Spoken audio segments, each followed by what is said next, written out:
నువ్వు తమ్ముడు అన్నగారి పట్ల నువ్వు తప్పు పట్టవద్దు.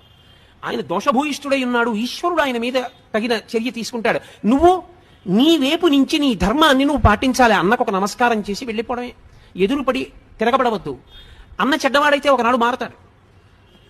కానీ అసలు యథార్థమునకు మానవీయ సంబంధముల యందు అన్నదమ్ములకు ఉండవలసిన లక్షణమేమి అంటే, వాల్మీకి మహర్షి రామాయణంలో ఒక మాట చెప్పిస్తారు రాముడితో, ధర్మమర్థంచ కామంచ పృథివీంచాపి లక్ష్మణ ఇచ్చాపి భవతామర్థే ఏతత్ ప్రతిశృణోమితే అంటాడు.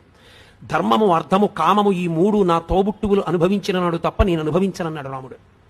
అది అందుకే చిట్ట చివర పట్టాభిషేకానికి విమానం దిగినప్పుడు క్షవరం చేయించుకోవయ్యా అంటే తమ్ముళ్ళ వంక చూశాడు.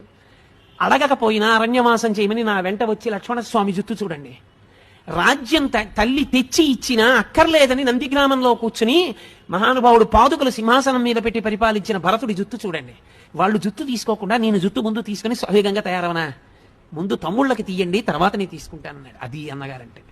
ఉండరా దోషభూయిష్టమైన అన్నదమ్ములు ఉంటారు, కానీ లోకంలో ఆదర్శవంతమైన అన్నదమ్ముల్ని తీసుకోవాలి. అందుకే శ్రీరామాయణ కావ్యం ఒక్కటే లోకమునకు ఎన్నో నేర్పుతుంది.